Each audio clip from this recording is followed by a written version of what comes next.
posted about this little guy here. That's our Passover lamb this year. This year is our 9th year of celebrating the feasts, the biblical feasts. And when I posted about having this lamb and that we're going to be, her scripture commands that we gather him on the 10th day and keep him around our dwellings until Passover, which is 4 days later, and it's Passover today. And I've been trying to make this video like so many times, but I just feel like the enemy keeps stopping me. But here we are on Passover, so finally getting it talked about. When I posted about him, a lot of people said like Messiah was our sacrifice, and we don't need to be having lamb for Passover, and basically like it's a horrible thing to have a lamb for Passover.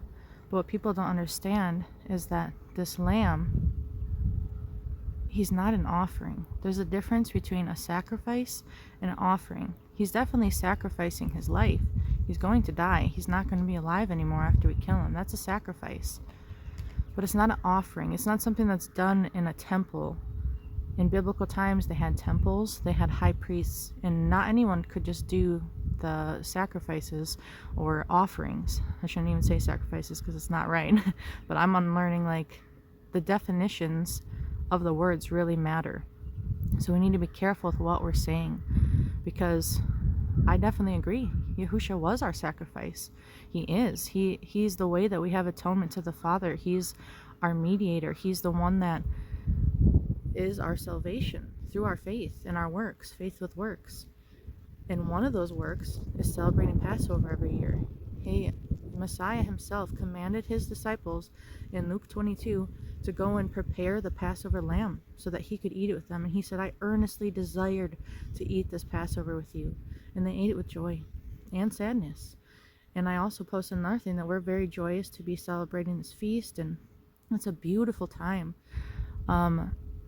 2 days ago, I think, the rest of the flock, where we're staying, they have 200 lambs or sheep. So we chose this lamb out of it, and the whole flock came over and touched noses with this little guy and kind of said like goodbye to him. And we had just woken up in time and looked out our window, and they were just coming over the hill. It was amazing, and it was so sad because I was just grieving for him, but I was like, wow, that's how our Messiah felt. He had his mother right there. He had his friends right there. He had his family all around him, and he still chose to do it. And it just made me realize, like, that's what our Messiah did for us. And how his mother must have felt, grieving at his feet. As a mother, I have 3 children. I can't even imagine that pain. And that's why we should be celebrating these feasts. That's why we're commanded to celebrate these feasts, for a reminder of what our Messiah truly did for us. This lamb isn't a replacement for our Messiah. It's a commandment to eat meat, eat lamb, in remembrance of Yahushua being our Passover lamb. That's why our ancestors in Egypt killed the lamb in the first place and put the blood on their doorposts, because it's Yahushua's blood that cleanses us. We have salvation in him. Every feast points to him. Every single feast points to Yahushua. He's not an offering. If you're going to eat meat, there's an animal somewhere that has to die. And I think we're very disconnected as a society that's the reality. You can go to McDonald's or Burger King or the supermarket, and you don't see the process. You don't see the pain that it takes to actually kill an animal. And that's why the commandment is to take the lamb in on the 10th day, so that you can bond with that lamb. I love this lamb, and I'm going to bawl like a baby when we kill it. Every year, I bawl like a baby, and I just cry and I grieve, because that's what it's supposed to be. It's not supposed to be like just a party and a hangout and a get-together. It has meaning. It has deep meaning. It's supposed to get deep into your heart and pierce it. It's supposed to remind us that our Messiah laid his life down for us. that we are sinful and wicked, and we needed him to come for us. That's what that lamb represents. And that's why we're commanded to do this and have a physical act of doing this, so that we can really realize the magnitude of these feasts and the magnitude of what Yahusha did for us. I've seen a lot of people, completely do away with a lot of the commands for Passover, and they just get together and it's just a party. But that's not what Yahusha commanded. There's meaning. These feasts are supposed to be set apart. They're powerful. And yes, we can have joy. And I'm joyous. I'm so happy that I got to have this lamb and see the 200 other sheep come and say goodbye to him. The meaning that's in this, and that I'm set free. I used to be a drug addict. I used to be hopeless. He saved me from suicide. Of course I'm joyful that I'm here celebrating his feast. That's amazing. It's amazing what my Messiah did for me. It's beautiful. It has so much purpose, and we have so much purpose, and that's why he desires to have these appointed times with us, because we're his children, and he wants to take us in under his wing and hold us close and say, this is what I did for you. I truly love you, and I'm setting you apart from the rest of the world, and I want you to come together with me during these feasts. And I've seen a lot of people, even take Psalm 51 out of context and say, oh, well, we shouldn't be eating food. Or, yeah, we should be eating food. We shouldn't be eating meat, like the vegans and the vegetarians. I was there. My husband and I went months vegan and vegetarian. Fully raw food, everything, because we were deceived. But if you keep reading in Psalm 51 where it says he did not desire sacrifice, he's saying that he loves obedience rather than sacrifice. He would have loved it if we would have stayed in the Garden of Eden and didn't sin at all, but we did. So then sacrifice is needed. Yahusha's sacrifice is needed then. He would have desired all of his disciples and all the Israelites to not sin.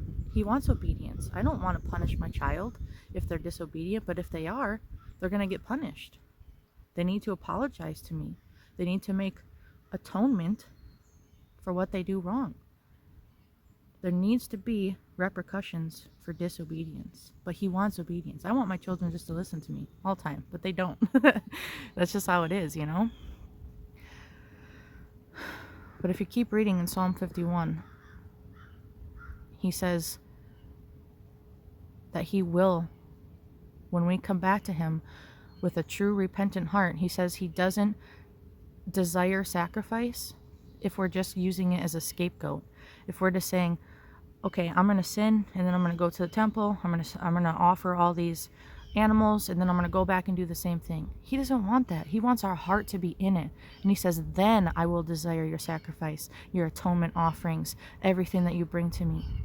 I will desire those things. Keep reading. It's towards the end. But I see so many teachers that shouldn't be teachers, and I know that we're zealous, and I was one of them, but we need to be careful because we can lead people astray. We can lead people away from his most beautiful feasts. These are serious. And we need to be careful to take everything in context, because what people that are pushing veganism and vegetarianism and that we shouldn't do Passover and everything else, they're taking them out of context. We need to have 2 or 3 witnesses with everything that we believe. His ways are not burdensome. We are going to have so much joy today. And it's also very sad. And there's going to be tears. There's going to be tears of sorrow and grieving. And there's going to be tears of rejoicing. Yahuwah's feasts are beautiful. We need to walk as Messiah walked. He kept the Passover with his disciples. And we can see that the Jews, the Pharisees, were keeping an entirely different calendar than he was. They're separate around the Passover. They wanted to take him down before they had their Sabbath. And that's a whole nother discussion. But we're celebrating Passover today. This year, it's April 2nd. Some people call it the Zadok calendar. But I mean, because that was the Zadok priests who kept the Dead Sea Scrolls, and they had like, well, I won't even go into it. I think I covered enough. I'm almost 10 minutes in. But my husband will be making more videos, and that's on our YouTube channel, Set Apart Servants. But I just felt like I should clear some of this up, because Yahuwah is merciful, and He wants us celebrating these feasts with us. And if we're going to eat animals somewhere, they're dying. It's easy to get meat from a store. It's easy to not, to, completely be disconnected from it. But when you actually take the lamb yourself, have it live with you, you bond with it. We grab this one. He's pretty hard-headed. He fights us. He's a little stinker. Our last one was not like that. He was a little cuddle bug. But this one's hard-headed, and we named him Sayrach because in Hebrew that means tender lamb. So I'm trying to get his heart tender. But we've just been holding him and petting him and really trying to give him the best life. We keep moving his pen around every day and scooping up his poop and giving him water and everything else. Truly caring for him and loving him. And, that's why the Torah is so adamant about taking care of our animals. Yahuwah is love, but He's also justice and judgment. He's mercy. He's hope. He's salvation through Yahusha. But He has certain things that we need to do. That's why it says faith without works is dead. I can say that I love Him all day long, but if I don't even want to gather with Him for His appointed times, an appointment that He sets up and says, I want to spend this with you, then I'm not really His friend. I'm not really His child if I don't even want to spend time with Him, if I don't want to keep His ways, if I don't fear Him and revere Him and want to diligently guard His ways. We need to be super careful with everything that we do. Everything is a test. And you're going to have people patting you on the back no matter what you do. People say, oh yeah, that's the way. So don't trust man and don't follow man. And don't follow Judaism and don't follow Christianity. Follow the Word alone, because He is the way, the truth, and the life. Hallelujah.